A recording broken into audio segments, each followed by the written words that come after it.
쿵. 거실에 둔탁한 소리가 울렸습니다. 김영순 할머니가 바닥에 쓰러졌습니다. 온몸이 경직된 채 입술은 파랗게 질렸고 눈은 감겼습니다. 네 사람이 쓰러진 할머니를 둘러쌌습니다. 큰아들, 작은아들, 두 며느리. 조금 전까지 서로의 멱살을 잡고 싸우던 사람들이었습니다. 거실은 전쟁터가 따로 없었습니다. 넘어진 탁자, 깨진 화병, 흩어진 유리 조각, 찢어진 옷. 그리고 그 한가운데 쓰러진 70노모. 이 할머니는 30년 동안 새벽 시장에서 국밥을 끓였습니다. 과부의 몸으로 두 아들을 대학까지, 유학까지 보냈습니다. 지금 큰아들은 대기업 임원이고 작은아들은 사업가입니다. 행복한 결말이어야 했습니다. 그런데 왜 자식들은 어머니 앞에서 서로의 머리채를 잡고 바닥을 굴렀을까요? 이야기 시작 전에 구독과 좋아요 버튼 꾹 눌러주세요. 여러분의 작은 관심이 더 좋은 이야기를 만드는 힘이 됩니다. 새벽 4시 서울 재래시장 골목에 희미한 불빛이 켜집니다. 겨울 새벽 공기는 뼛속까지 파고들 만큼 차갑습니다. 김영순 할머니가 꽁꽁 언 손을 호호 불며 좌판을 펼칩니다. 40년째 같은 자리, 같은 시간입니다. 큼지막한 가마솥에서 김이 모락모락 피어오릅니다. 진한 냄새가 시장 골목을 채우기 시작합니다. 할머니는 국자로 국물을 떠서 맛을 봅니다. 입안에 퍼지는 깊고 진한 맛. 하루도 빠짐없이 끓여온 이 국물에는 할머니의 인생이 녹아 있습니다. 시장 사람들은 그녀를 구순 할매라고 부릅니다. 구수한 맛이 일품인 순댓국을 끓이기 때문입니다. 40년 전 남편을 교통사고로 잃고 두 아들을 홀로 키우며 이 자리를 지켜왔습니다. 몸은 고되었지만 아들들이 잘 자라주었고 이제는 모두 성공해서 할머니는 마음이 편안했습니다. 영순 씨, 오늘도 국물 맛이 일품이네요. 매일 아침 첫 손님인 김 사장이 국밥을 후루룩 먹으며 엄지를 치켜 세웁니다. 많이 드셔. 오늘 날씨가 쌀쌀하니까 국물 좀 더 드릴까? 아이고, 그럼요. 할머니는 환하게 웃으며 김치를 한 젓가락 더 얹어줍니다. 이런 소소한 대화, 이런 평범한 일상이 할머니에게는 가장 큰 행복입니다. 큰아들 진호는 대기업 최연소 임원입니다. 회사 사보에 실린 아들의 사진을 할머니는 좌판 한쪽에 고이 모셔두고 있습니다. 손님들이 올 때마다 보여주고 또 보여주고 그렇게 자랑을 했습니다. 작은아들 진석이는 IT 회사를 운영한다고 했습니다. 정확히 무슨 일을 하는지는 잘 모릅니다. 하지만 사업을 한다는 말만으로도 할머니의 가슴은 뿌듯했습니다. 손녀 주영이가 명문의대에 합격했을 때는 시장이 떠들썩했습니다. 상인들이 모두 달려와 축하했고 건너편 채소가게 아주머니는 과일 한 박스를 들고 왔습니다. 옆집 생선가게 아저씨는 소주 한 병을 사들고 왔습니다. 그날 저녁 혼자 가게 정리를 하던 할머니는 눈물을 흘렸습니다. 행복한 눈물이었습니다. 새벽부터 밤까지 국물을 끓이고 또 끓이며 살았던 세월. 남편 없이 두 아들을 키우며 버텼던 시간들. 대학 등록금을 마련하려 밤을 새우고 또 새우던 날들. 그 모든 고생이 이제는 보람으로 돌아왔습니다. 아들들은 성공했고 손녀는 의사가 될 것입니다. 영수는 요즘 가게 문을 열 때마다 감사했습니다. 건강하게 일할 수 있다는 것, 자식들이 잘 되었다는 것, 시장 사람들과 정을 나누며 산다는 것. 이 모든 것이 축복이었습니다. 요즘 들어 아들들에게서 부쩍 전화가 잦지만 할머니는 자식들이 자주 연락하니 기분이 좋았습니다. 나이가 들어서 혼자 사는 엄마가 걱정되는 모양이라고 생각했습니다. 시장에 아침 햇살이 비치기 시작할 무렵 익숙한 얼굴이 가게 앞에 섰습니다. 시장 건어물집 강신의 아들 강민우였습니다.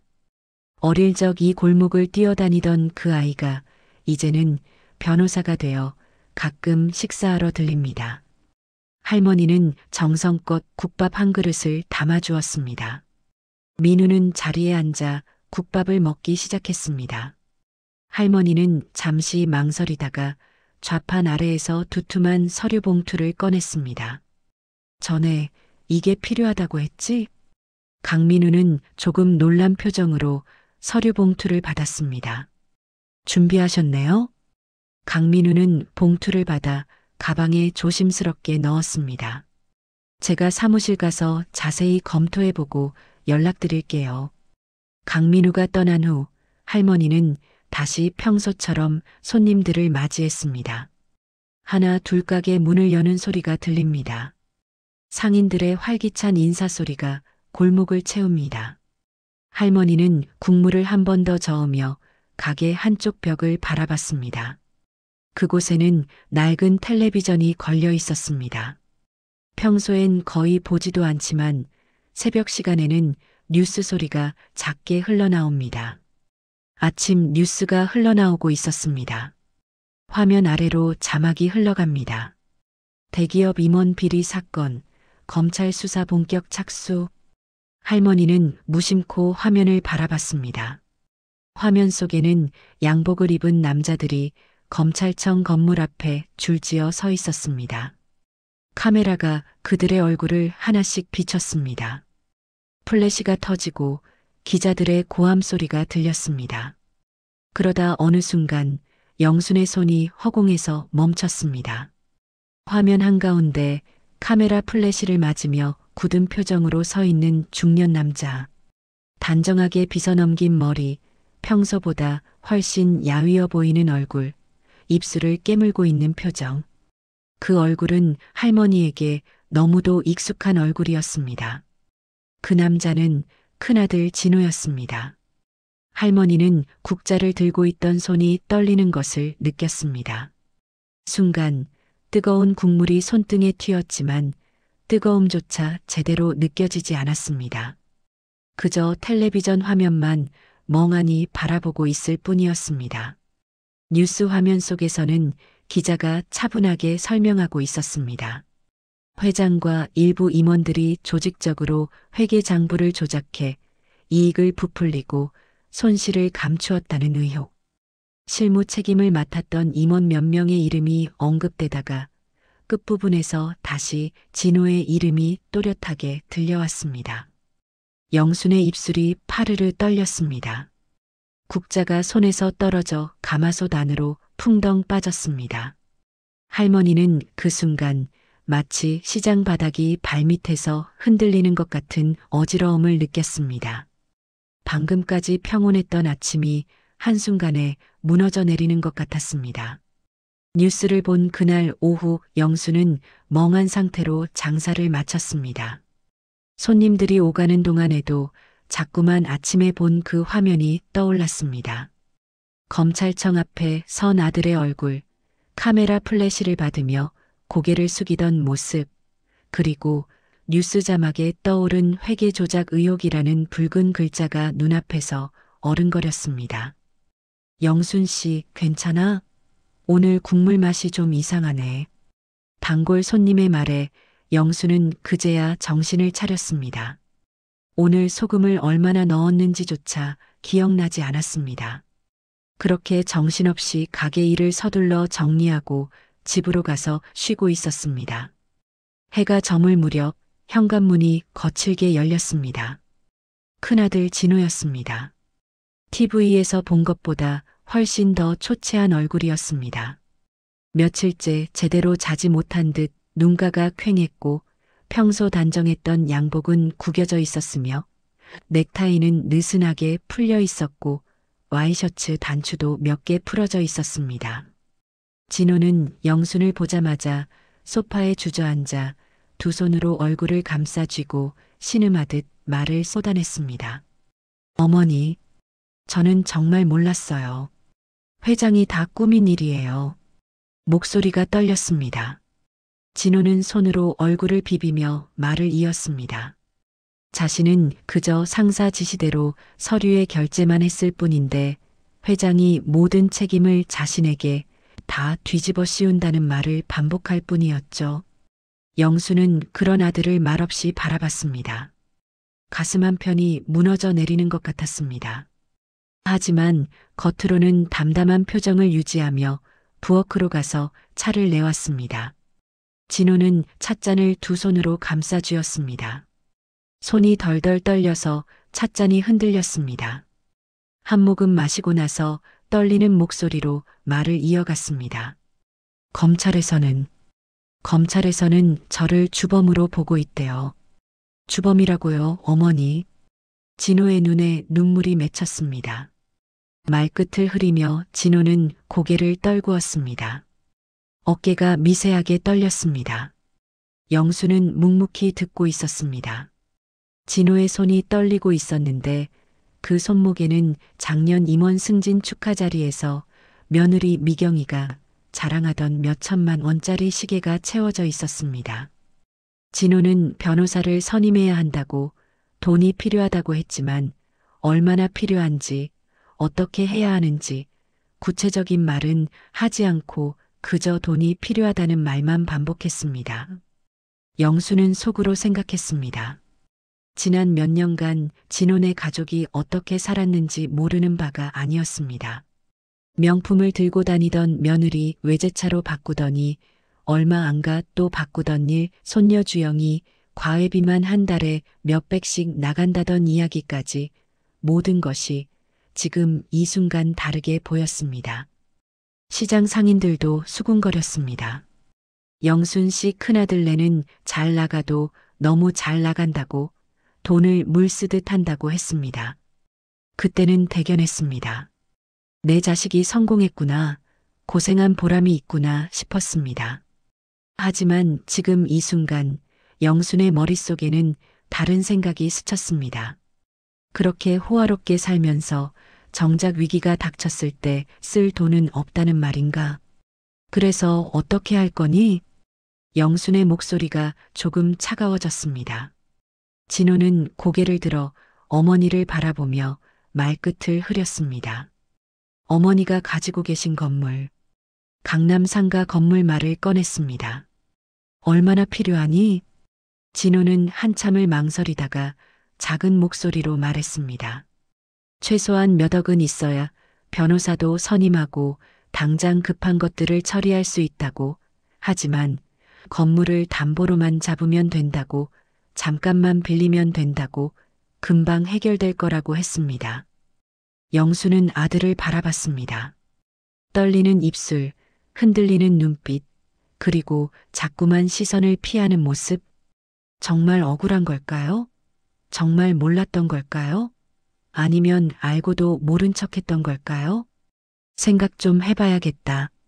진호는 더 말을 하려 했지만 영순의 단호한 표정에 입을 다물었습니다. 한참을 앉아있던 진호는 결국 자리에서 일어나 억울하다는 말만 한 번 더 남기고 문을 나섰고 영수는 대답 없이 아들의 뒷모습을 바라봤습니다. 문을 나서는 그 등이 유난히 구부정해 보였습니다.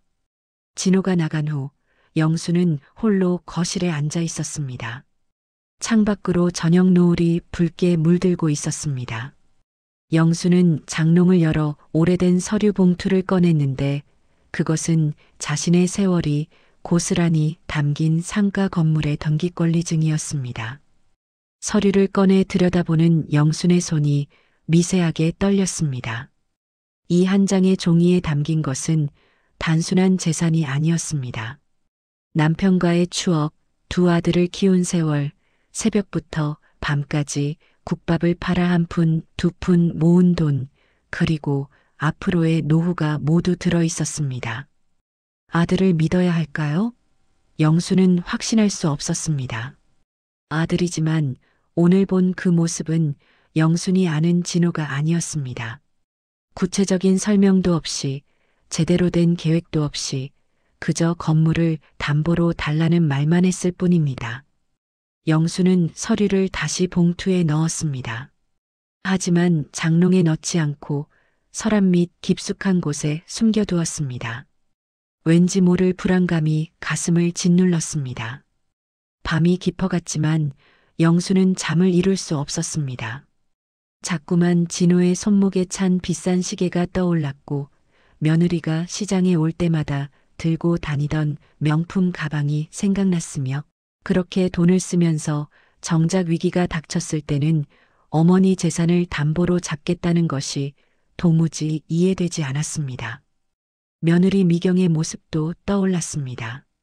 백화점에서 쇼핑한다고 친구들과 골프 간다고 항상 화려하게 꾸미고 다니던 모습이 눈앞에 어른거렸고 상인들 사이에서 화제거리가 되곤 했던 그 모습들이 지금은 달리 보였습니다.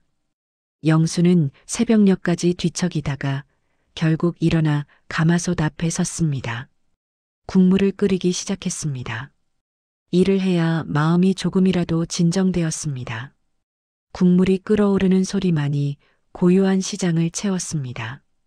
영수는 국자로 국물을 저으며 생각했습니다. 내일 아침 장사를 마치면 누군가와 상의를 해봐야겠다고 혼자서는 도저히 결정할 수 없을 것 같다고 마음먹었습니다. 안 좋은 일은 혼자 오지 않는다고 했던가요? 한번 무너지기 시작하면 연달아 무너진다고 했던가요? 영순이 진호의 일로 며칠을 밤을 새우고 있을 때였습니다. 아침 이른 시간 휴대전화가 울렸습니다. 화면에는 진석이라는 이름이 떴습니다. 작은 아들이었습니다. 전화를 받는 영순의 손이 떨렸습니다. 불길한 예감이 온몸을 휘감았고 가슴이 먼저 철렁 내려앉는 것을 느꼈습니다. 진석의 목소리는 형 진호보다 더 심하게 떨리고 있었습니다. 전화기 너머로 흐느끼는 소리가 들렸고 무언가를 참으려 애쓰는 듯한 거친 숨소리가 섞여 나왔습니다. 어머니, 끝났어요. 다 끝났어요. 영수는 가슴이 철렁 내려앉았습니다. 진석은 울먹이며 말을 이어갔는데 회사가 망했다고 투자받은 돈이 모두 날아갔다고 경쟁사에서 특허 침해로 소송을 걸어 결국 법원에서 패소 판결을 받았다고 떨리는 목소리로 쏟아냈습니다. 투자자들이 고소 준비를 하고 있어요. 사기죄로 고발하겠다고 협박하고 있어요. 진석의 목소리가 점점 더 흐느끼듯 변했습니다. 수진이는 매일 울고 아이들은 학교도 제대로 못 다니고 있어요. 어머니, 영수는 말없이 전화를 들고 있었습니다. 진석의 목소리 너머로 며느리가 우는 소리가 희미하게 들렸습니다. 영수는 아무 말도 할 수 없었습니다. 진석은 이번이 처음이 아니었습니다. 대학 졸업 후 첫 사업도 실패했고 친구들에게 빌린 돈도 못 갚았으며 미국 유학도 중퇴한 채 빚만 남겼습니다. 그때마다 영수는 돈을 보태주었고 이번이 마지막이라는 아들의 말을 믿고 또 믿었습니다. 하지만 또다시 같은 일이 반복되고 있었습니다. 영수는 길게 한숨을 내쉬었습니다. 형제가 같은 시기에 이렇게 무너질 줄은 꿈에도 몰랐습니다. 큰아들은 회사 비리에 휘말렸고 작은아들은 사업에 실패했으며 두 아들 모두 어머니에게 손을 벌리고 있었습니다. 일단 진정하고 내가 벌린 일이니 알아서 잘 수습하거라. 영수는 전화를 끊었습니다. 더 이상 들을 수가 없었습니다. 휴대전화를 내려놓고 한참을 멍하니 앉아 있었는데 새벽 시장은 고요했고 멀리서 고양이 우는 소리만 쓸쓸하게 들렸습니다. 며칠이 지났습니다. 영수는 진호와 진석 모두에게 명확한 대답을 하지 않았습니다. 생각할 시간이 필요하다고만 했습니다. 하지만 두 아들 모두 하루가 멀다 하고 전화를 걸어왔고 때로는 밤 늦은 시간에도 울먹이는 목소리로 전화가 왔습니다. 그러던 어느 날 오후였습니다. 장사를 마치고 가게 정리를 하고 있을 때 익숙한 모습의 여자가 가게 앞에 섰습니다. 작은 며느리 수진이었습니다. 평소 단정했던 모습과는 달리 맨 얼굴은 퉁퉁 부어 있었고 머리는 아무렇게나 묶여 있었으며 옷매무새도 흐트러져 있었습니다. 수지는 영순을 보자마자 눈물을 쏟으며 다가왔습니다. 그리고 두 손으로 두툼한 서류 봉투를 떨리는 손으로 내밀었습니다. 어머님, 제발 도와주세요. 제발이요. 영수는 서류 봉투를 받아들었습니다. 펼쳐보니 재산분할 계약서였는데 영순의 재산을 두 아들에게 미리 나눠주는 내용이 빼곡하게 적혀 있었습니다. 수진의 목소리가 떨렸습니다. 눈물이 볼을 타고 흘러내렸고 말을 잇지 못하고 흐느꼈습니다. 남편이 매일 술만 마셔요. 밤마다 술을 마시고 혼자 중얼거리고 가끔은 벽을 치고 며칠 전에는 옥상에 올라갔다가 제가 겨우 붙잡아서 데리고 내려왔어요. 수지는 울먹이며 말을 이어갔습니다. 수지는 떨리는 목소리로 말을 이어갔습니다. 투자자들이 고소하면 진석은 사기죄로 감옥에 갈 수도 있다고, 최소 몇 년은 나올 수 없다고 했습니다. 남편이 감옥에 가면 자신과 아이들은 어떻게 살아야 하냐며 그 전에 어떻게든 피해야 한다고. 수진의 목소리는 점점 더 떨리고 있었습니다. 말끝마다 흐느낌이 섞여 나왔고 때로는 말이 막혀 숨을 헐떡이기도 했습니다. 수진의 눈빛이 절박했습니다. 그 눈 속에는 공포와 절망이 가득했고 남편을 잃을지도 모른다는 두려움이 온몸을 짓누르고 있는 듯 했습니다. 영수는 수진을 바라봤습니다. 평소 조용하고 차분하던 며느리가 이렇게 완전히 무너진 모습은 처음 봤는데 눈두덩이 퉁퉁 부어 있고 손은 떨리고 있었으며 입술은 바짝 말라 있었습니다. 수지는 가져온 서류 봉투를 영순 앞으로 밀어냈습니다. 재산 상속에 관한 서류였습니다. 손이 떨리는지 서류가 바닥에 흩어졌고 수지는 황급히 그것들을 주워 모으며 말했습니다. 어머니, 이건 욕심이 아니에요. 어차피 저희가 언젠가는 물려받을 재산이잖아요. 수진의 목소리에 애원이 섞였습니다. 조금만 앞당겨서 주시면 안 될까요? 지금 당장 필요해서 그래요. 수진은 영순의 손을 다시 붙잡으며 간절하게 말을 이어갔습니다. 얼마나 필요하니? 당장 갚아야 할 빚만 3억이라고 했습니다. 규모는 더 커질 거라고 했죠. 영수는 천천히 고개를 저었습니다. 큰아들이나 작은아들이나 마치 은행에 맡겨놓은 돈을 찾아가듯 쉽게도 이야기하는 모습에 영수는 실망감을 감추기 어려웠습니다. 10원 한 장 아껴가며 한 푼, 두 푼 모은 재산이었는데 새벽 4시에 일어나 국밥 한 그릇 팔고 또 팔아서 40년 동안 쌓아 올린 돈이었는데 자식들은 그저 몇만 원짜리 이야기하듯 입에 올리고 있었습니다. 어머님, 제발이요. 저희 좀 살려주세요. 수진이 영순의 손을 붙잡았습니다. 영순은 수진의 손을 조용히 뿌리쳤습니다. 수진은 더 말하려 했지만 영순의 차갑게 굳어진 표정을 보고 입을 다물었습니다. 서류 봉투를 들고 천천히 일어서며 한 번 더 깊게 고개를 숙였습니다. 어머님, 부탁드려요. 수진이 떠난 후 영수는 서류를 천천히 펼쳐봤습니다. 재산분할 계약서에는 강남 상가 건물과 시장 가게, 그리고 통장의 예금까지 모두 세세하게 적혀 있었는데 심지어 건물의 정확한 평수와 시세, 예금 통장의 은행 이름과 대략적인 잔액까지 기록되어 있었습니다. 누가 이렇게 자세히 조사한 걸까요? 영수는 등골이 서늘해졌습니다. 며느리들이 이미 자기 재산을 속속들이 파악하고 있었다는 사실이, 그리고 언제부터 이렇게 준비하고 있었을까 하는 생각이 두려움으로 다가왔습니다. 영수는 서류를 구겨 쓰레기통에 던졌습니다. 하지만 이내 다시 주워서 펴봤습니다. 구겨진 서류 위로 영순의 눈물 한 방울이 떨어졌고 그 눈물이 잉크를 번지게 만들었습니다. 두 아들이 동시에 위기에 빠졌습니다. 큰아들은 회사 비리에 휘말렸고 작은 아들은 사업에 실패했으며 두 며느리는 영순의 재산을 처음부터 노리고 있었던 것처럼 보였습니다. 영순은 가마솥 앞에 앉았습니다. 국물을 저으며 생각했습니다. 40년 동안 새벽부터 밤까지 고생해서 한 푼, 두 푼 모은 재산을 지금 이 순간 내줘야 할까요?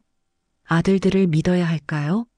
아니면 이 재산을 끝까지 지켜야 할까요? 대답은 쉽게 나오지 않았습니다. 밤이 깊어갔습니다. 시장 골목은 고요했습니다. 하지만 영순의 마음속에는 거센 폭풍이 몰아치고 있었고 그 폭풍 속에서 영순은 혼자 서 있었습니다. 며칠 후 늦은 저녁이었습니다. 현관문이 거칠게 열리고 큰아들 진호가 들어왔습니다. 어머니, 생각 좀 해보셨어요? 진호는 들어서자마자 인사도 없이 물었습니다. 아들 진호와 이야기를 막 나누려는 참에 또 다른 사람이 들어왔습니다. 작은 아들 진석이었습니다. 두 형제는 의외라는 듯 어색하게 얼굴을 마주하였고 순간 공기가 팽팽하게 얼어붙었습니다. 두 형제의 눈빛이 날카롭게 변했습니다. 영수는 가슴 한구석이 철렁 내려앉는 것을 느꼈고 무언가 좋지 않은 일이 벌어질 것 같은 불길한 예감이 온몸을 휘감았습니다. 진호가 먼저 입을 열었습니다. 어머니를 만나러 왔다고 급한 일이 있다고 했습니다. 진석도 똑같은 말을 했습니다. 두 형제는 서로를 노려보았습니다. 너도 돈 달라고 온 거지? 진호의 목소리에 비웃음과 조롱이 섞였습니다. 진석의 얼굴이 순식간에 붉어졌고 주먹이 불끈 쥐어졌습니다. 형도 똑같잖아요. 회사 돈 빼돌리고 조사받으면서 어머니한테 손 벌리러 온 거 아니에요? 뭐, 이 자식이 내가 언제 빼돌렸다고. 순간 거실의 공기가 얼어붙었습니다. 영수는 두 아들 사이에 급히 끼어들며 떨리는 목소리로 말했습니다. 그만들 해라. 제발. 하지만 형제의 감정은 이미 폭발 직전이었습니다. 진호가 동생을 향해 손가락질을 하며 40년 동안 쌓였던 불만을 쏟아내기 시작했습니다. 넌 항상 그랬어. 대학 때 친구들 돈 빌려서 사업한다더니 날리고 미국 유학 간다고 몇 천만 원 들여서 보냈더니 1년 만에 중퇴하고 그때마다 어머니한테 손 벌리고 몇 번을 반복하는 거야? 진호의 목소리가 점점 높아졌습니다. 형은 뭐가 다른데요? 대기업 임원이라고 으스대고 명품 사고 외제차 몰고 수천만 원짜리 시계 차고 다니면서 정작 위기가 오니까 어머니 재산 담보 잡겠다고 하잖아요. 내가 언제 그랬어. 나는 회사에서 열심히 일했고 상사 지시를 따랐을 뿐이야. 그게 그거죠. 결국 형도 책임져야 할 일 아니에요? 억울하면 혼자 해결하지. 왜 어머니한테 손 벌려요? 진석의 말에 진호가 벌떡 일어나 동생의 멱살을 움켜잡았습니다.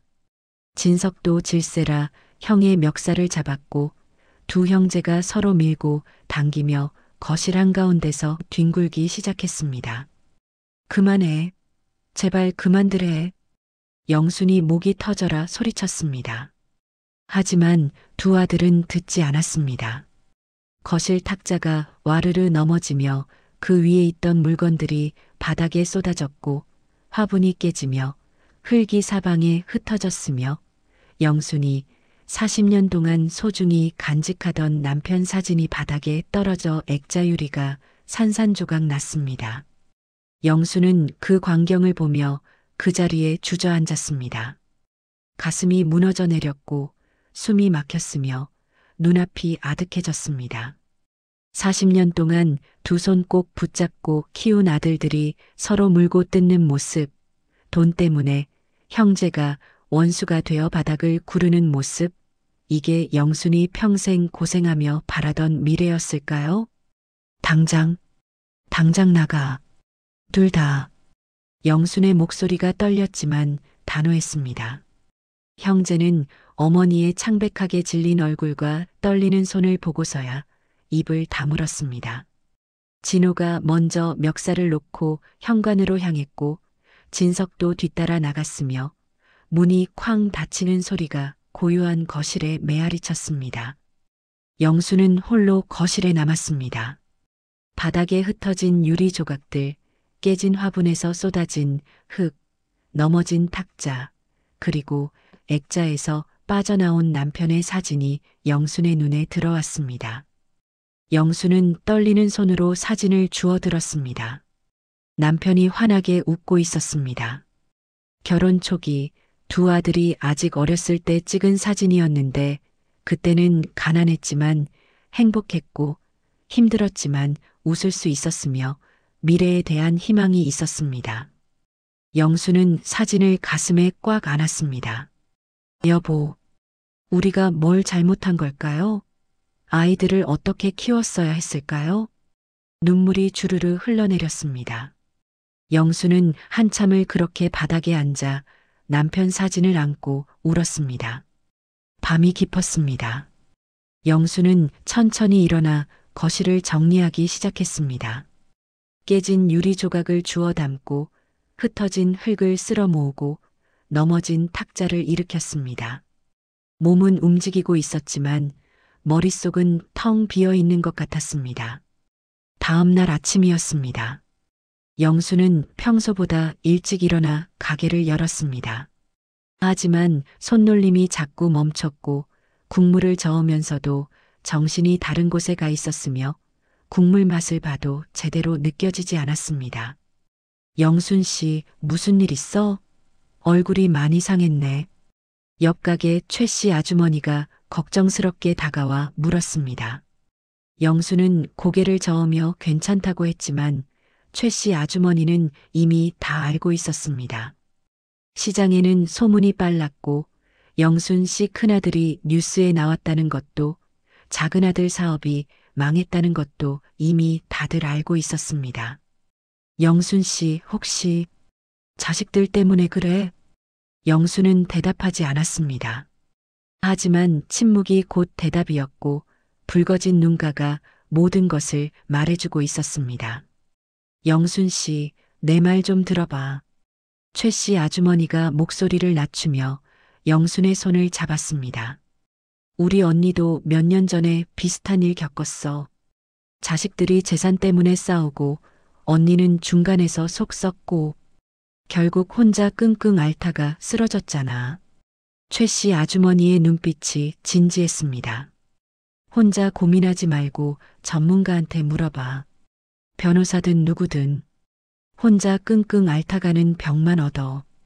최 씨 아주머니의 말에 영수는 천천히 고개를 끄덕였습니다. 그래, 이제는 더 이상 미룰 수 없었습니다. 혼자서는 도저히 감당할 수 없었고 전문가의 도움이 절실히 필요했습니다.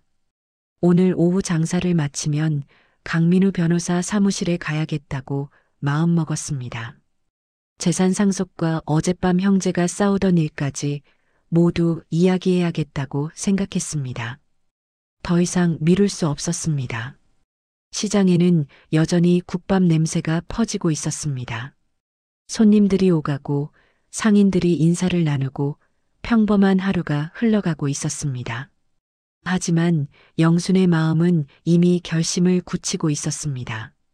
무언가 변화가 필요했고 이대로 있다가는 40년 동안 쌓아온 모든 것을 잃을 것 같았으며 가족마저 완전히 무너질 것 같았습니다. 형제가 싸우고 떠난 그날 밤부터 영순의 악몽이 시작되었습니다. 그날 이후 매일같이 전화가 걸려왔습니다.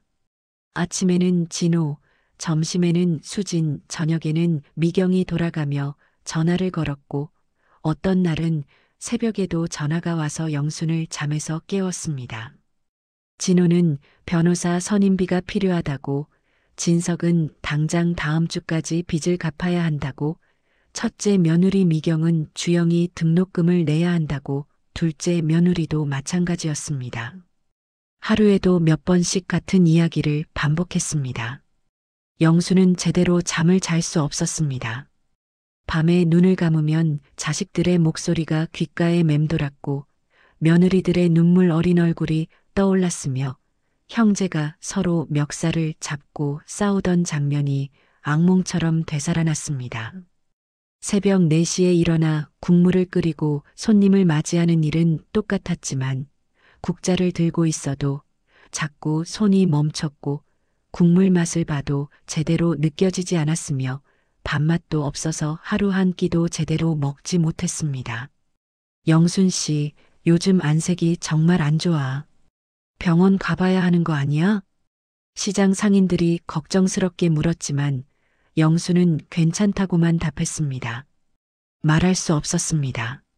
자식들이 어머니 재산을 노리고 있다는 사실을, 며느리들이 매일 찾아와 돈을 달라고 조른다는 사실을, 형제가 서로 원수처럼 싸웠다는 사실을 누구에게 어떻게 말할 수 있겠습니까? 밤이면 영수는 홀로 거실에 앉아 생각했습니다. 아들들을 믿어야 할까요? 정말 억울해서 그런 걸까요? 재산을 내줘야 할까요? 하지만 뭔가 석연치 않았습니다. 며느리들의 절박한 듯 하면서도 계산적인 눈빛이, 아들들의 떨리면서도 어딘가 회피하는 말투가 재산분할 계약서에 너무나 상세하게 적혀있던 재산 목록이 모든 것이 이상했습니다. 그러던 어느 날 오후였습니다. 강 변호사에게서 전화가 걸려왔는데 평소와 달리 목소리가 급했고 당장 사무실로 와야 한다고 중요한 걸 발견했다고 했습니다. 영수는 가슴이 두근거리기 시작했습니다. 불길한 예감이 온몸을 휘감았고 무언가 더 나쁜 일이 밝혀질 것 같은 공포가 밀려왔습니다. 서둘러 가게 문을 닫고 택시를 잡아타고 사무실로 향했습니다. 강민우는 책상 위에 서류들을 가득 펼쳐놓고 있었는데 형광펜으로 여기저기 표시가 되어 있었고 컴퓨터 화면에는 지도가 떠 있었으며 강민우의 표정은 심각했습니다. 할머니, 앉으세요. 천천히 설명드릴게요. 강민우가 의자를 권했습니다. 영수는 떨리는 다리로 앉았습니다. 할머니, 혹시 시장 일대가 재개발 구역으로 지정됐다는 이야기 들어보셨어요? 영수는 천천히 고개를 저었습니다. 공식 발표는 아직 안 됐지만 석 달 전부터 조합 설립 절차가 진행되고 있었어요. 강민우가 컴퓨터 화면을 돌려 보여주었습니다. 시장 일대 지도가 떠 있었고 빨간색으로 표시된 구역 한가운데 영순의 가게와 건물이 있었습니다. 할머니 가게가 재개발 구역의 정중앙이에요. 핵심 부지죠. 그래서 브로커들이 접근한 것 같아요. 영수는 화면을 멍하니 바라봤습니다. 강민우가 서류 한 장을 천천히 영순 앞으로 밀어냈습니다. 영수는 떨리는 손으로 서류를 집어들었습니다. 재개발 조합 사전 협의 기록이었습니다. 서류를 훑어 내려가던 영순의 손이 어느 순간 멈췄습니다. 서류 맨 아래 서명란에 익숙한 이름이 적혀 있었습니다. 작은 며느리 수진의 서명이었습니다. 그 옆에는 계약금 5천만 원 수령이라는 문구가 선명하게 적혀 있었고 날짜를 보니 한 달 전이었습니다. 수진이 영순을 찾아와 눈물 흘리며 도와달라고 애원하기 훨씬 전부터 이미 브로커와 거래하고 있었던 것입니다. 영순은 온몸이 굳는 듯 했습니다. 손에 든 서류가 떨렸고 가슴이 쿵쾅거렸으며 혈압이 확 오르는 것을 느꼈습니다. 믿었던 가족이, 며느리가 등 뒤에서 이런 짓을 하고 있었다니. 아니, 이게 무슨... 영순의 목소리가 제대로 나오지 않았습니다. 강민우가 물 한 잔을 건넸고 영순은 떨리는 손으로 받아 마셨습니다. 강 변호사가 조심스럽게 설명했습니다. 요즘 브로커들은 건물주 가족들에게 먼저 접근해서 선수금 몇 천만 원을 주고 그 가족들이 건물주를 설득해서 헐값에 재산을 넘기도록 만든다고 했습니다. 재개발이 되면 땅값이 몇 배로 뛰는데 지금 팔면 최소 몇 억은 손해를 보는데도 브로커들은 급한 돈이 필요한 가족들을 노려서 부모님께 압박을 가하게 만들고 재산을 빨리 처분하도록 유도한다고 했습니다.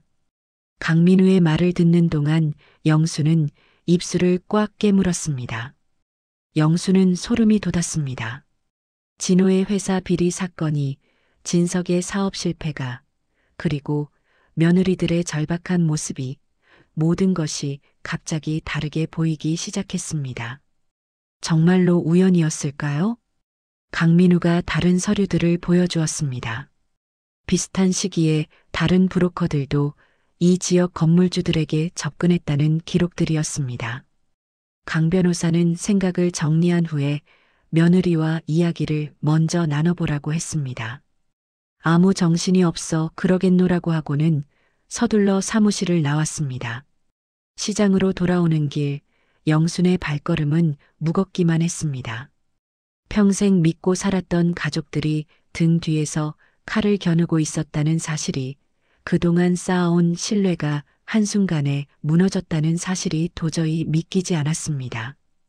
그날 밤 영수는 또다시 잠을 이루지 못했습니다. 침대에 누웠지만 눈이 감기지 않았고 천장만 멍하니 바라봤으며 창밖으로 시장 골목의 가로등 불빛만 외롭게 깜빡이고 있었습니다. 머릿속에서는 수진의 눈물 어린 얼굴과 서류의 서명이 번갈아 떠올랐고 진석이 옥상에 올라갔다던 이야기도, 진호가 억울하다던 말도 모든 것이 거짓인 것 같았습니다. 이틀 동안 영수는 아무에게도 연락하지 않았습니다. 전화가 와도 받지 않았고 누가 가게에 찾아와도 문을 열어주지 않았으며 손님조차 받지 않고 가게 문을 닫아 걸었습니다. 혼자 생각할 시간이, 정리할 시간이 필요했습니다. 사흘째 되던 날 저녁 영수는 마음을 굳혔습니다. 수진에게 전화를 걸었고 시장 가게로 오라고 했으며 할 이야기가 있으니 내일 저녁 6시에 꼭 오라고 단호하게 말했습니다. 다음 날 영수는 평소보다 일찍 가게 문을 닫았습니다. 점심 장사 후 손님들을 다 돌려보내고 가게를 깨끗이 정리했으며 책상 위에 재개발 조합 협의 기록을 조심스럽게 펼쳐놓았습니다. 저녁 6시 수진이 나타났습니다. 평소보다 더 초췌한 얼굴이었고 머리는 헝클어져 있었으며 옷차림도 단정하지 못했습니다. 영수는 의자를 차갑게 가리켰습니다. 수진이 조심스럽게 앉았는데 뭔가 불길함을 느낀 듯 손이 떨리고 있었습니다. 이게 뭐니? 영수는 차갑게 서류를 가리켰습니다. 수진이 서류를 내려다보는 순간 얼굴이 새하얗게 변했습니다. 입술이 파르르 떨렸고 눈동자가 흔들렸으며 말이 나오지 않는 듯 입만 벙긋거렸습니다. 5천만 원 받았다며? 한 달 전부터 브로커들이랑 짜고 있었던 거지? 영순의 목소리가 낮게 깔렸지만 단호했습니다. 내 재산 팔아넘기려고 그랬던 거니? 재개발되면 땅값이 몇 배로 뛰는 거 알면서 나한테는 숨기고 헐값에 팔려고 그랬던 거니? 수지는 고개를 숙였습니다. 대답하지 못했습니다. 눈물만 뚝뚝 떨어져 서류 위에 얼룩을 만들었습니다. 어머님, 저는 수진이 떨리는 목소리로 말을 꺼냈습니다. 진석 씨가 정말 죽을 것 같았어요. 저도 어쩔 수가 없었어요. 수진은 울면서 말을 이어갔습니다. 브로커가 먼저 찾아왔어요. 선수금만 받으면 된다고, 나중에 재개발되면 어머님도 더 큰 돈 받으신다고 그렇게 말했어요. 당장 돈이 필요했어요. 저도 잘못인 줄 알았지만, 그래서 나한테 거짓말하고 재산분할 계약서까지 준비한 거니? 영순의 목소리는 차갑고 단호했습니다. 수지는 대답하지 못하고 고개만 숙였습니다. 영수는 온몸이 얼어붙는 것 같았습니다. 며느리가 브로커와 짜고 자기 재산을 노리고 있었다는 것, 아들의 위기도 진짜인지 가짜인지 알 수 없게 되었다는 것. 40년 동안 쌓아온 모든 신뢰가 한순간에 무너졌다는 것이 믿기지 않았습니다. 가거라. 영순의 목소리가 낮게 하지만 단호하게 깔렸습니다. 수지는 더 말하려 했지만 영수는 고개를 돌렸고 당장 나가라고, 다시는 내 앞에 나타나지 말라고, 내 가게 문턱도 밟지 말라고 했습니다. 수지는 울며 일어났습니다. 가게 문을 나서는 그 뒷모습을 영수는 차갑게 한치의 동정도 없이 바라봤습니다. 수진이 떠난 후 영수는 홀로 가게에 앉아 있었습니다. 40년 동안 새벽부터 밤까지 고생해서 모은 재산, 남편과의 추억이 고스란히 담긴 건물, 두 아들을 키우고 손주들까지 돌본 시장 가게, 모든 것을 자식들과 며느리들이 노리고 있었습니다. 이제 더 이상 당하고만 있을 수 없었습니다. 재산을 지켜야 했고 자식들에게서, 며느리들에게서, 그리고 브로커들에게서 지난 인생을 지켜내야 했습니다. 밤이 깊어갔습니다. 시장 골목은 고요했습니다. 하지만 영순의 마음속에는 배신에 대한 분노와 함께 모든 것을 바로잡겠다는 결연한 의지가 타오르고 있었습니다. 며칠 후 저녁이었습니다. 영수는 가게에서 설거지를 하며 오늘 하루도 무사히 지나갔다고 안도하고 있었습니다. 그때 현관문이 거칠게 열리는 소리가 들렸고 큰아들 진호와 큰며느리 미경이 거친 숨을 몰아쉬며 들어섰습니다.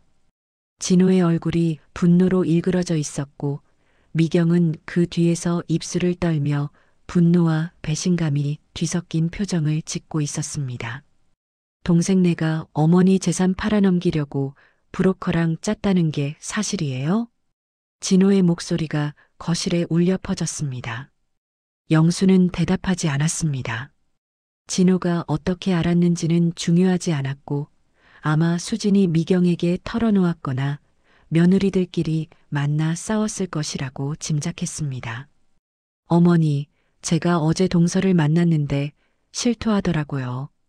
5천만 원이나 받았다고, 재개발 브로커한테 어머님 재산 정보를 다 넘겼다고, 어떻게 그런 짓을, 어떻게 겁도 없이. 미경이 흥분해서 말을 쏟아냈습니다.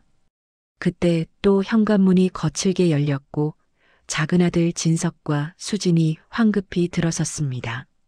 수진의 얼굴은 눈물 자국으로 범벅이 되어 있었고 눈두덩은 퉁퉁 부어 있었으며 머리는 헝클어져 있었습니다.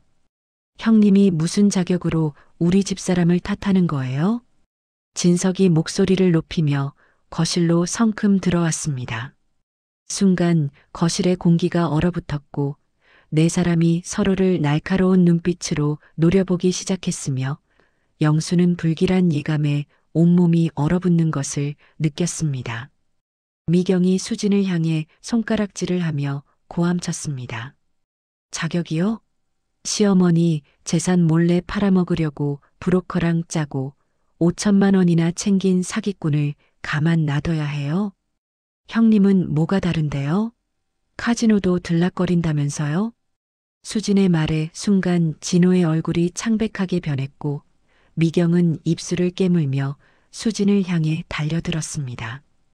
인연이 어디서? 순간 거실이 폭발했습니다.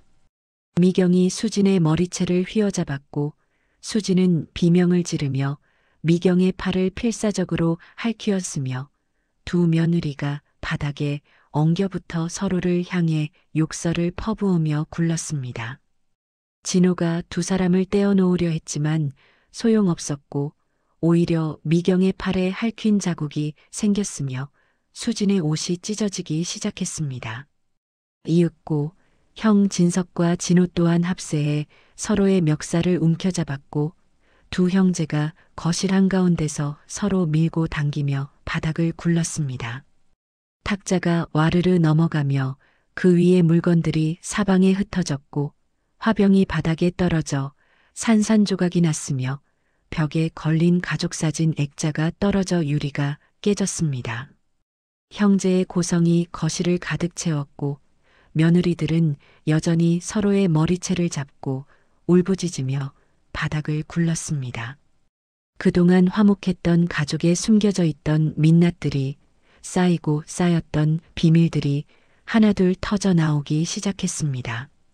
서로가 서로를 비난했고 쌓였던 원한과 불만이 쏟아져 나왔으며 서로의 과거를 숨겨왔던 비밀을 약점을 하나하나 폭로했습니다. 가족의 가면이 한순간에 벗겨졌고 그 아래에는 욕망과 거짓과 배신만이 추악하게 드러나 있었습니다. 영수는 그 광경을 멍하니 바라보고 있었습니다. 몸이 굳어서 움직일 수 없었고 목이 메어서 말도 나오지 않았으며 자기가 키운 자식들이, 며느리들이 이렇게 추악한 모습으로 서로를 물어뜯고 있는 광경을 보고 있을 수밖에 없었습니다. 그만들. 네. 영순의 목소리가 떨렸습니다. 하지만 아무도 듣지 못했습니다. 네 사람은 여전히 서로를 향해 고함치고 있었고 욕설이 난무했으며 울음소리와 비명이 뒤섞여 들렸습니다. 그만들래. 영순이 있는 힘을 다해 소리쳤습니다. 하지만 목소리가 제대로 나오지 않았고 갑자기 가슴이 답답해지기 시작했으며 숨이 막히는 것 같았습니다. 영순이 벽을 짚으며 일어서려 했습니다. 하지만 다리에 힘이 들어가지 않았고 눈앞이 점점 흐려지기 시작했으며 귓가에서 윙 하는 소리가 점점 커지고 있었습니다. 식은땀이 이마를 타고 흘러내렸고 가슴을 짓누르는 고통이 밀려왔으며 호흡이 점점 가빠졌습니다. 자식들의 목소리가 점점 멀어져 갔습니다. 거실이 빙글빙글 돌기 시작했고 영수는 손을 뻗어 뭔가를 잡으려 했지만 허공만 움켜쥐었으며 몸이 휘청거렸습니다. 순간 영순의 눈앞에 여러 장면이 빠르게 스쳐 지나갔습니다.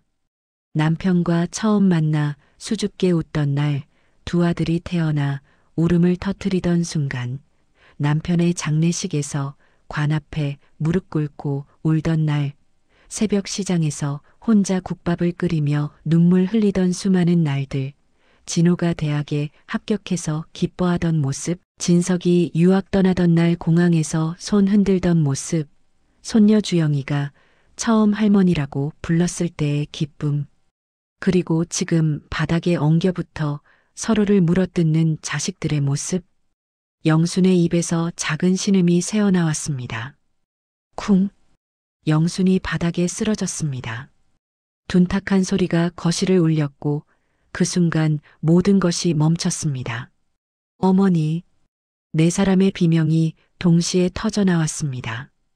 진호가 제일 먼저 어머니에게 달려갔고 영수는 바닥에 쓰러져 있었으며 눈을 감은 채 입술이 파랗게 질려 있었습니다. 119. 빨리 119 불러요. 진석이 떨리는 손으로 휴대전화를 집어들었습니다. 손이 너무 떨려서 번호를 제대로 누를 수가 없었고 화면이 흐릿하게 보였으며 세 번째 시도 만에 겨우 전화가 연결되었습니다. 미경과 수지는 그 자리에 주저앉았습니다. 조금 전까지 서로의 머리채를 잡고 악을 쓰며 싸우던 두 사람이었는데 이제는 창백한 얼굴로 영순을 바라보고 있었으며 찢어진 옷과 헝클어진 머리로 말없이 떨고 있었습니다. 구급차 사이렌 소리가 점점 가까워졌습니다. 응급구조사들이 들어와 영순의 상태를 확인하고 들것에 실었으며 산소 마스크를 씌우고 급히 이동했습니다. 진호와 진석이 구급차에 함께 탔고 미경과 수지는 택시를 잡아타고 뒤따랐습니다.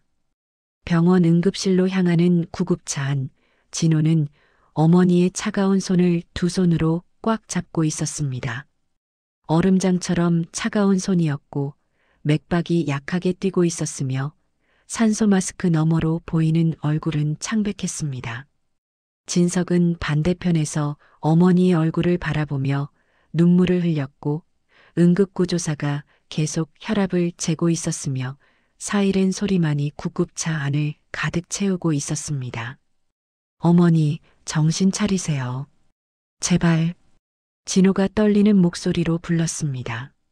하지만 영수는 대답하지 않았고 눈을 뜨지도 않았으며 그저 산소 마스크를 통해 미약하게 숨을 쉬고 있을 뿐이었습니다. 병원에 도착했고 의료진이 급히 영순을 응급실로 옮겼으며 진호와 진석은 응급실 밖에서 기다릴 수밖에 없었습니다. 미경과 수진도 뒤늦게 도착해 복도에 섰는데 네 사람은 서로를 마주보지 못하고 각자 다른 곳을 바라보며 서 있었습니다. 조금 전까지 서로를 향해 도끼를 뿜으며 욕설을 퍼부었던 사람들이었는데 이제는 모두 고개를 숙이고 입술을 깨물며 서 있을 뿐이었고 죄책감과 공포가 네 사람을 짓누르고 있었습니다. 1시간이 지났습니다. 응급실 문이 열렸고 의사가 차분한 표정으로 나왔으며 진호와 진석이 급히 다가갔습니다. 과도한 스트레스로 인한 급성 뇌출혈입니다. 지금 중환자실로 옮기고 있습니다. 의사의 차분한 목소리가 복도에 울렸습니다. 의식은 언제 돌아오나요? 진석이 떨리는 목소리로 물었는데 그의 얼굴은 창백했고 눈은 충혈되어 있었으며 입술은 바짝 말라 있었습니다. 아직은 알 수 없습니다. 상태를 지켜봐야 합니다. 의사가 떠났고 네 사람은 그 자리에 멍하니 서 있었으며 48시간이라는 말이 머릿속에서 맴돌았습니다. 중환자실 앞 유리창 너머로 영순이 보였습니다. 온갖 기계에 연결된 채 침대에 누워 있었고 인공호흡기가 규칙적으로 숨을 불어넣고 있었으며 모니터에는 심전도가 약하게 움직이고 있었습니다. 진호는 유리창에 이마를 대고 어머니를 바라봤습니다. 진석은 벽에 등을 기댄 채 눈물을 흘렸고 미경과 수지는 멀찍이 떨어져 서서 고개를 숙이고 있었으며 네 사람 모두 말 한마디 없이 침묵 속에 잠겨 있었습니다. 복도는 고요했습니다. 가끔 간호사가 지나다니는 발자국 소리만 들렸고 형광등 불빛이 차갑게 내려앉았으며 밤이 깊어갔습니다. 형제는 서로를 마주보지 못했습니다. 며느리들은 서로에게 말을 걸지 못했고 조금 전까지 가족이라는 이름으로 서로를 물어뜯었던 사람들은 이제 죄책감과 후회만이 그들을 짓누르고 있었으며 어머니가 깨어나지 못할 수도 있다는 공포가 네 사람을 얼어붙게 만들었습니다. 중환자실 안 영수는 깊은 어둠 속에 잠겨 있었습니다. 기계의 규칙적인 삐소리만이 그녀가 살아있다는 것을 증명하고 있었고 창백한 얼굴은 마치 조각상처럼 움직임이 없었으며 40년 동안 쌓아온 모든 것이 이 한순간에 무너져 내린 것 같았습니다. 영순이 쓰러진 후 중환자실 밖에서 형제는 교대로 밤을 지샜고 며느리들도 매일 찾아왔지만 서로 눈을 마주치지 못했으며 그날의 싸움이 모두를 침묵하게 만들었습니다. 시장은 고요했습니다. 구순 할매의 가게는 문을 닫았고 매일 새벽마다 퍼지던 국밥 냄새가 사라졌으며 시장 상인들은 영순을 걱정하며 병원에 문병을 왔다 갔다 했습니다. 열흘이 지나고 영순은 의식을 회복했습니다. 의사들은 다행히 큰 후유증은 없다고 했고 며칠 더 안정을 취한 후 일반 병실로 옮겨졌으며 진호와 진석은 번갈아 병실을 지켰습니다. 어느 날 오후 영수는 두 아들과 며느리들을 병상 주위로 불렀습니다. 네 사람이 조심스럽게 섰는데 모두 불안한 표정으로 서 있었으며 무슨 말을 들을지 두려워하는 것 같았습니다. 영수는 베개 밑에서 낡은 봉투를 꺼냈습니다. 이걸 펼쳐봐라. 장남 진호가 봉투를 열어 서류를 꺼냈습니다. 진호가 다음 서류를 넘기자 시장 일대 건물과 땅의 매매 계약서였으며 영순의 이름으로 된 계약서가 1장, 2장, 3장 계속 나왔습니다. 영순이 차분하게 설명했습니다. 자식들이 재산을 노리기 훨씬 전부터 이미 준비하고 있었다고 재개발 이야기가 나오기 시작한 게 작년이었고, 시장 사람들한테 소문을 들었다고 그래서 매달 월세로 들어오는 돈과 국밥 장사로 모은 돈을 조금씩 모아서 시장 일대 건물을 하나씩 매입했다고 했습니다. 진석이 서류를 보다가 얼굴이 창백하게 변했습니다. 영순이 시장 핵심 부지의 절반 가까이를 이미 매입한 상태였고 계약 날짜를 보니 가장 오래된 것은 1년 전이었으며 가장 최근 것은 2달 전이었습니다. 수진의 얼굴이 하얗게 질렸습니다. 브로커와 거래하고 5천만 원을 받았을 때 영수는 이미 그보다 훨씬 큰 그림을 그리고 있었던 것입니다. 네 사람은 말을 잃었습니다. 수진과 미경은 고개를 들지 못했고 진호와 진석은 말없이 서류를 바라보고 있었으며 네 사람 모두 충격에 빠진 얼굴이었습니다. 며칠 후 강민우가 병실을 찾아왔습니다. 그의 손에는 두꺼운 서류 봉투가 들려 있었고 얼굴에는 안도와 기쁨이 섞인 표정이 떠 있었습니다. 검찰에서 브로커들을 전원 기소했고 수지는 피해자로 분류되었으며 영순이 따로 문제만 삼지 않으면 큰 일은 없을 거라고도 했습니다. 그리고 재개발 조합 측에서 협의 요청이 들어왔다고 했습니다.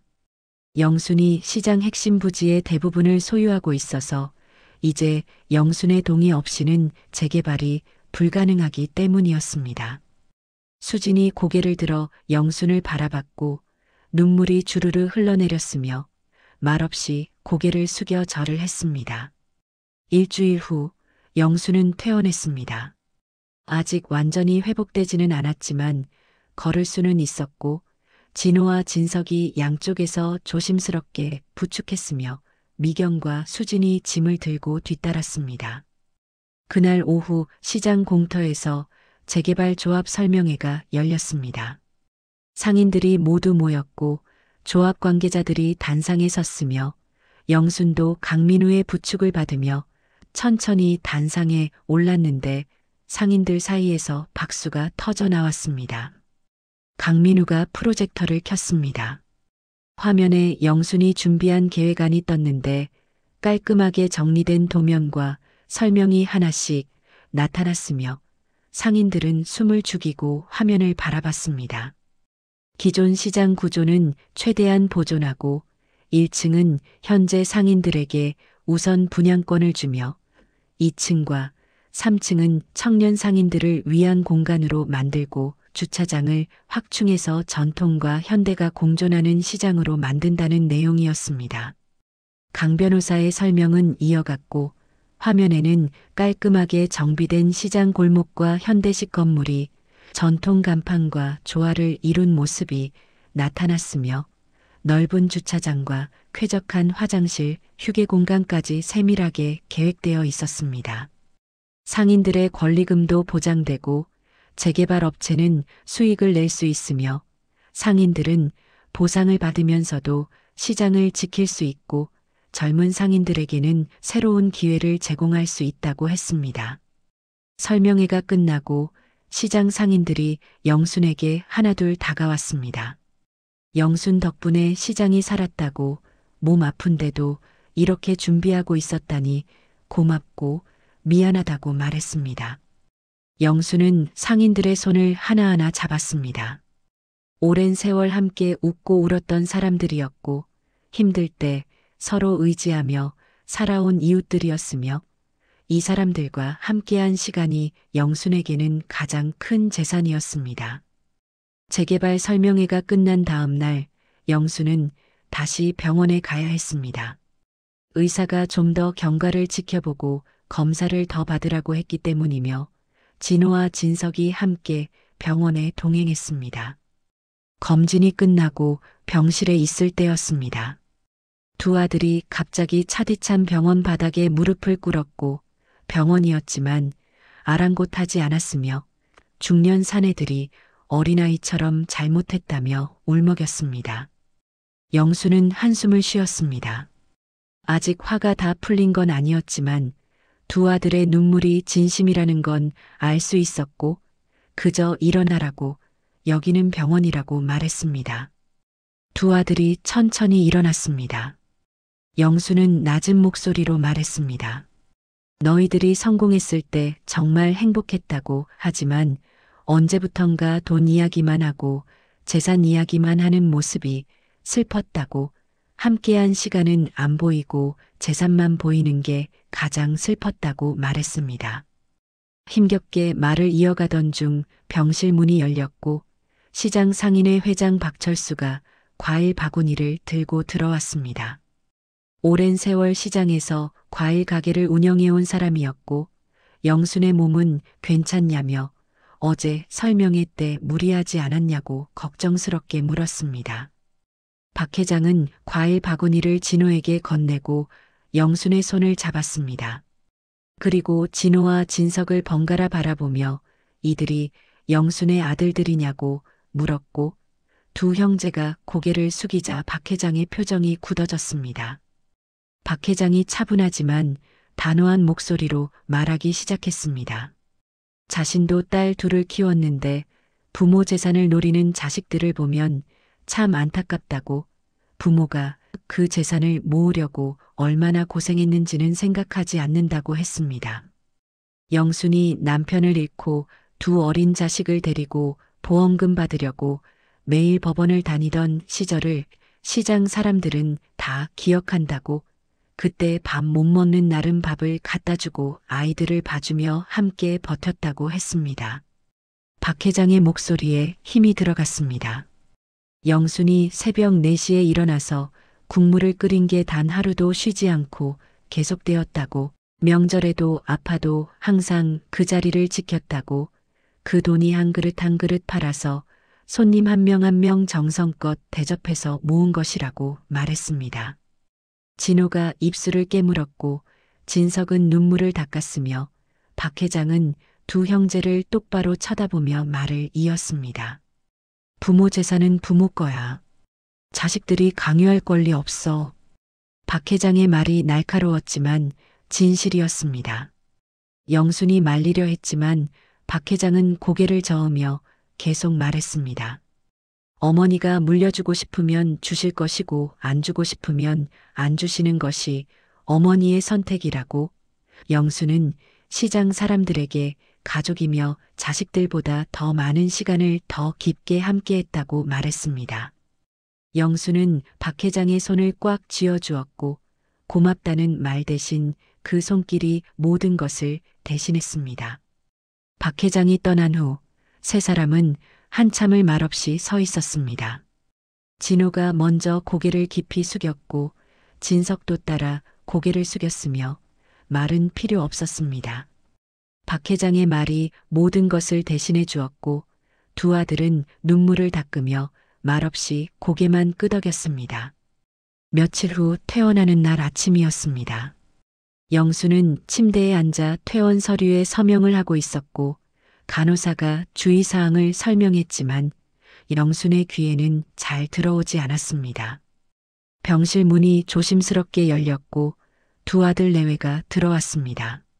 진호는 영순의 짐을 들었고 진석은 휠체어를 밀고 왔으며 미경과 수지는 문 앞에서 망설이고 있었는데 고개를 들지 못했고 어깨가 미세하게 떨리고 있었습니다. 영수는 그들을 바라봤습니다. 가슴 한편이 무거웠고 화는 아직 완전히 가라앉지 않았으며 자식들이 자기 재산을 노렸던 일과 며느리들이 브로커와 짜고 거래했던 일과 거실에서 서로 물어뜯던 그 추악한 모습을 잊을 수 없었습니다. 하지만 동시에 알고 있었습니다. 이들도 나름의 절박함이 있었다는 것을. 큰아들은 회사 비리에 휘말렸고 작은아들은 사업에 실패했으며 며느리들은 남편들을 지키려고 발버둥쳤다는 것을. 잘못된 방법이었지만 그들도 고통받고 있었다는 것을 알고 있었습니다. 영수는 한숨을 쉬었습니다. 용서와 미움 사이에서 갈등하다가 짧게 말했습니다. 가자. 따뜻한 말은 아니었지만 거부도 아니었습니다. 진석이 휠체어를 밀었고 진호가 짐을 들고 앞장섰으며 미경과 수진이 조심스럽게 뒤따랐는데 병원 복도를 지나는 동안 아무도 말하지 않았고 침묵이 무겁게 깔렸습니다. 시장으로 가는 길, 5사람은 일정한 간격을 두고 걸었습니다. 영순이 앞서고 4사람이 뒤따랐으며 아무도 말하지 않았고 침묵이 불편했지만 어쩔 수 없었습니다. 영수는 걸으며 생각했습니다. 완전히 용서할 수 있을까? 지금은 알 수 없었습니다. 상처는 쉽게 아물지 않고 신뢰는 한순간에 무너지지만 다시 쌓는 데는 오랜 시간이 걸린다는 것을 알고 있었습니다. 하지만 그렇다고 영원히 등을 돌릴 수도 없었습니다. 이들은 가족이었고 미워하고 싶어도 미워할 수 없는 사람들이었으며 평생을 함께 살아갈 사람들이었습니다.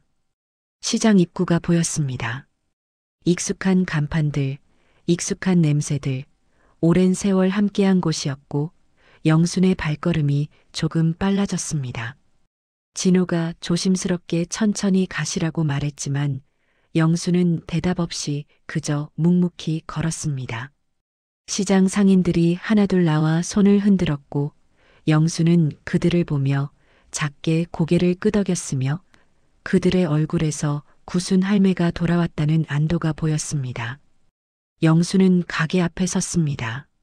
진호가 열쇠를 꺼내 문을 열었고 익숙한 냄새가 났으며 가마솥과 나무 벤치와 낡은 탁자 모든 것이 그대로였습니다.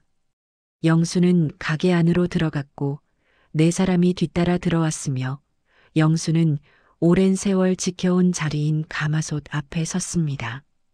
청소를 해야겠네. 영순이 중얼거렸습니다. 진석이 걸레를 가져왔고 미경과 수진이 설거지를 시작했으며 진호가 바닥을 닦았습니다. 영수는 그들을 바라봤는데 묵묵히 일하는 모습이 보였고 아무 말도 하지 않고 그저 손을 움직이고 있었습니다. 이게 시작일 것입니다. 용서는 말로 하는 게 아니라 시간으로 증명하는 것이고 영수는 아직 확신할 수 없었지만 이들이 정말 달라질지 또다시 배신할지 두고 봐야 했습니다. 하지만 기회는 줄 수 있었습니다.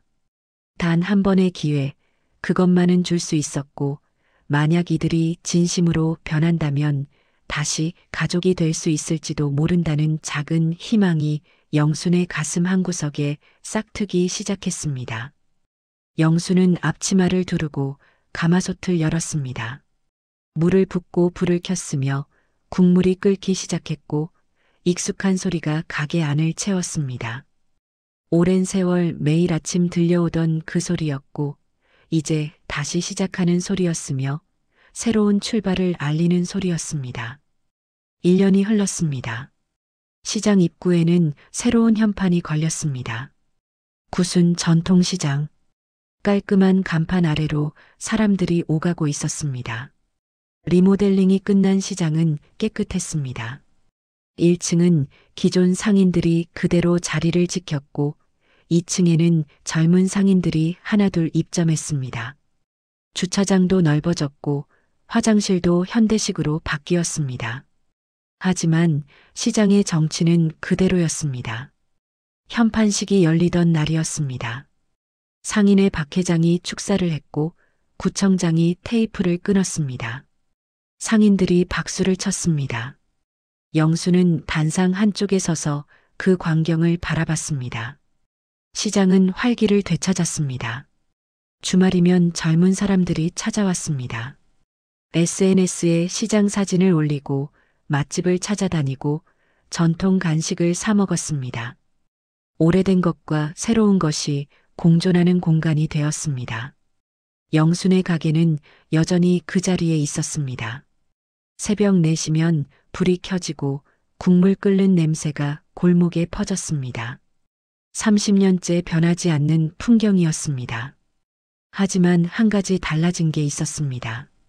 가게 안에 사람이 하나 더 있었습니다. 큰아들 진호였습니다. 진호는 앞치마를 두르고 설거지를 하고 있었습니다. 회사 비리 사건은 일단락되었습니다. 변호사를 선임해 제대로 대응했고 결국 집행유예를 받았습니다. 회사는 그만뒀습니다. 임원 자리도 높은 월급도 모두 내려놓았습니다. 이제 진호는 매일 아침 시장에 나왔습니다. 영순을 도와서 국물을 나르고 그릇을 닦고 손님을 맞이했습니다. 처음에는 서툴렀습니다. 손님들이 웃었습니다. 대기업 임원이 국밥집에서 일한다고. 하지만 진호는 묵묵히 일했습니다. 영수는 아들을 바라봤습니다. 아직도 마음 한구석이 편하지는 않았습니다. 완전히 용서한 건 아니었습니다. 하지만 매일 새벽 나와서 일하는 모습을 보니 조금씩 마음이 풀렸습니다. 시장 2층에는 새로운 가게가 하나 생겼습니다. 진석 반찬. 작은 아들 진석이 영가게였습니다. 진석은 반찬 가게를 시작했습니다. 실리콘밸리의 꿈은 접었습니다. 큰 사업도 큰 돈도 포기했습니다. 그 대신 작은 가게를 열었습니다. 어머니가 만든 반찬을 배워서 팔기 시작했습니다. 처음에는 손님이 없었습니다. 하지만 진석은 포기하지 않았습니다. 매일 새벽 어머니 옆에서 반찬을 배웠습니다. 김치 담그는 법, 장아찌 만드는 법, 조림하는 법. 하나하나 배웠습니다. 석 달쯤 지나자 손님이 하나둘 늘기 시작했습니다. 맛이 괜찮다는 입소문이 났고 지금은 하루 종일 손님이 끊이지 않았으며 사업 경험이 있어서인지 진석은 전기 배달과 인터넷 주문을 받기 시작하면서 조금씩 가게를 키워가고 있었습니다. 둘째 진석의 모습에서 예전의 거만한 모습은 없었습니다. 겸손해진 아들의 모습이 낯설었지만 나쁘지 않았습니다. 영수는 오늘도 가마솥 앞에 섰습니다. 국자로 국물을 떠서 맛을 봤습니다. 간이 딱 맞았습니다. 40년 동안 끓인 맛이었습니다.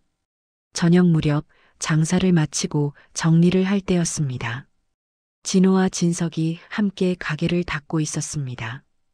영수는 벤치에 앉아 두 아들을 바라봤습니다. 1년 전만 해도 이 형제는 서로의 멱살을 잡고 싸웠습니다. 거실에서 구르며 욕설을 퍼부었습니다. 하지만 지금은 나란히 걸레질을 하고 있었습니다. 완전히 달라진 걸까요? 영수는 확신할 수 없었습니다. 사람이 그렇게 쉽게 변하지는 않습니다. 아직도 의심이 들 때가 있었습니다. 또다시 배신하는 건 아닐까? 지금은 위기여서 착한 척하는 건 아닐까? 하지만 매일 새벽 나와서 일하는 모습을 보면 생각이 바뀌었습니다.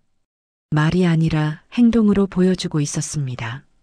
천천히 조금씩 신뢰를 쌓아가고 있었습니다. 어머니, 저희 내일 일찍 올게요. 진호가 말했습니다. 새벽 장 보러 가시는 거 도와드릴게요. 진석도 말했습니다. 영수는 고개를 끄덕였습니다. 고맙다는 말은 하지 않았습니다. 두 아들이 떠나고 영수는 혼자 남았습니다. 가게 문을 닫고 불을 끄고 의자에 앉았습니다. 조용한 시장이었습니다. 창밖으로 리모델링된 시장 골목이 보였습니다. 새로운 간판들, 깨끗한 바닥, 밝은 가로등. 하지만 본질은 변하지 않았습니다. 여전히 사람들이 모이는 곳이었고 정이 오가는 곳이었습니다. 영수는 작게 미소 지었습니다. 오랜만에 지은 미소였습니다. 40년 동안 이 자리를 지켰습니다. 남편을 잃고 혼자 두 아들을 키우고 새벽부터 밤까지 국물을 끓였습니다. 힘들었습니다. 포기하고 싶을 때도 있었습니다. 하지만 버틸 수 있었던 건 재산 때문이 아니었습니다. 시장 사람들 덕분이었습니다. 함께 웃고 함께 울고 함께 버텼습니다. 그게 진짜 재산이었습니다. 돈은 중요합니다. 없으면 살 수 없습니다. 하지만 돈보다 더 중요한 게 있습니다. 함께한 시간, 나눈 사랑, 쌓아온 신뢰. 그것들이 진짜 재산입니다. 자식들이 그걸 이해할 수 있을까요? 아직은 모르겠습니다. 하지만 시간이 지나면 알게 될 것입니다. 매일 시장에서 일하고 손님을 대하고 사람들과 부대끼며 살다 보면 언젠가는 알게 될 것입니다. 영수는 자리에서 일어났습니다. 이제 집에 갈 시간이었습니다. 가게 문을 나서며 영수는 뒤를 돌아봤습니다. 어둠 속에 가마솥이 보였습니다. 오랫동안 함께한 가마솥이었습니다. 내일 또 보자. 영순이 중얼거렸습니다. 그리고 문을 닫았습니다. 시장 골목을 걸어 집으로 향했습니다. 늦가을 바람이 차가웠습니다. 하지만 영순의 마음은 따뜻했습니다. 아직 완전히 회복된 건 아니었습니다. 상처는 남아 있었고 의심도 가끔 들었습니다. 하지만 나아지고 있었습니다. 천천히 조금씩. 그리고 그것으로 충분했습니다. 긴 이야기 끝까지 들어주셔서 정말 고맙습니다. 세상을 살다 보면 누구나 이런저런 사연 하나쯤은 있기 마련입니다. 혹시 제 이야기가 조금이라도 흥미로우셨다면 구독과 좋아요 버튼으로 힘을 주시면 감사하겠습니다. 댓글로 여러분의 이야기도 들려주세요. 지금까지 이야기가 남고 마음이 머무는 곳 사연공감이었습니다. 감사합니다.